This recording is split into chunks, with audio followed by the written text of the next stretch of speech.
Hello दोस्तों, welcome to the analysis video. कल हम कैसे ट्रेड कर सकते हैं और डिस्कस कर लेते हैं। बैंक निफ्टी को चार्ट को देख लेते हैं। यहाँ पर मार्केट एक फ्लैट खुल के एक डाउन साइड का मोमेंटम दिखा रहा है, एक बढ़िया रिट्रेसमेंट किया है। यहाँ पर एक राउंड नंबर से मार्केट नीचे जाने की कोशिश कर रहा है, तो यहाँ पर सेलर्स बैठ गए होंगे, धीरे धीरे नीचे जाने की कोशिश कर रहा है, बिल्कुल धीरे धीरे नीचे जाने की कोशिश कर रहा है। और यहाँ पर ब्रेकडाउन भी दे करके मार्केट क्लोज करके गया है, तो यहाँ पर सेलर्स बैठे होंगे, ऊपर भी सेलर्स बैठे होंगे, तो हम सेलर्स को टारगेट कर सकते हैं। देखो यहाँ पर ऑपरेटर नहीं बैठ सकता, क्योंकि ऑपरेटर बैठता है तो एक मोमेंटम फास्ट होता है, या फिर जो है वो गैप अप करता है या फिर गैप डाउन करता है, जो है ऑपरेटर तब बैठता है। तो ऑपरेटर यहाँ पर बैठा होगा जिसने इतना बड़ा गैप अप करवाया, फिर मार्केट को ऊपर लेके गया। ये खाली रिट्रेसमेंट हो रही है, और रिट्रेसमेंट हो रही है यहाँ पर अच्छे खासे जो है वॉल्यूम में जो है सेलर्स को बैठाया गया है। और जैसे ही सेलिंग दिखा रहे हैं ये ट्रैप बनाने के लिए यहाँ पर एक रिट्रेसमेंट हो रही है। यहाँ पर सेलर्स आ गए होंगे, भर भर के सेलर्स यहाँ पर बैठे हैं, तो इन सेलर्स को हम टारगेट कर सकते हैं।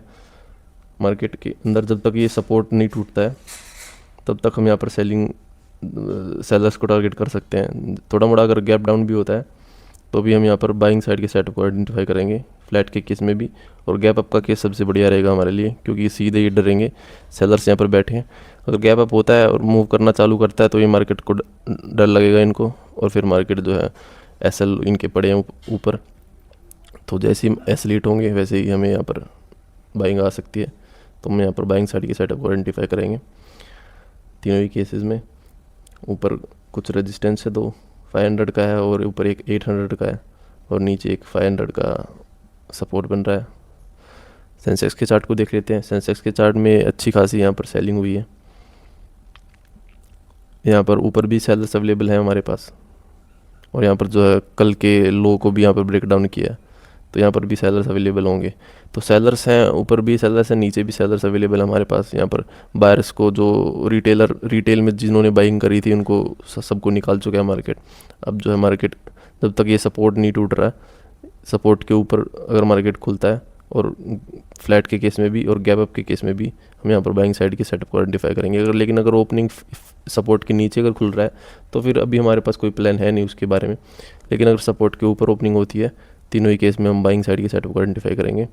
यहाँ पर एक रेजिस्टेंस है, एक रेजिस्टेंस यहाँ पर है, और एक सपोर्ट बन रहा है 800 का, 800 का। तो आप देख सकते हैं। निफ्टी के चार्ट को देख लेते हैं। निफ्टी के चार्ट भी सेम ही बन रहा है, सेंसेक्स जैसा ही है। यहाँ पर ब्रेकडाउन भी करके चला गया मार्केट, तो यहाँ पर भी सेलर्स बैठे होंगे क्लोजिंग पर, और ऊपर भी सेलर्स अवेलेबल है। यहाँ पर 24,000 का भी यहाँ पर ब्रेकडाउन करके मार्केट क्लोज करके गया। तो जैसे ही इस राउंड नंबर का ब्रेकडाउन हुआ वैसे यहाँ पर सेलर्स आ गए होंगे, और ऊपर भी सेलर्स अवेलेबल है। बायर्स सारे निकल चुके होंगे, जितने भी यहाँ पर अगर बायर्स थोड़े मोड़े अवेलेबल भी होंगे तो वो सारे निकल चुके होंगे। तो नीचे ऑपरेटर बैठा ही है, हमको पता है वो मार्केट को ऊपर ले जा रहा है, ब्रेकआउट किया है, गैप अप किया है इतना बढ़िया। तो अब सारे रिटेलर्स को निकाल चुका है, तो अब दोबारा से बाइंग आ सकती है जब तक कि सपोर्ट के ऊपर रहेगा मार्केट। सपोर्ट का ब्रेकडाउन करेगा तो हम कुछ नहीं कह सकते उसके बारे में, तो फिर मार्केट कुछ भी कर सकता है। लेकिन सपोर्ट के जब तक ऊपर रहेगा तब तक हमें कॉन्फिडेंस में है कि हम बाइंग कर सकते हैं। तो यहाँ पर हम बाइंग साइड के सेटअप को आइडेंटिफाई करने वाले हैं तीनों ही केस में।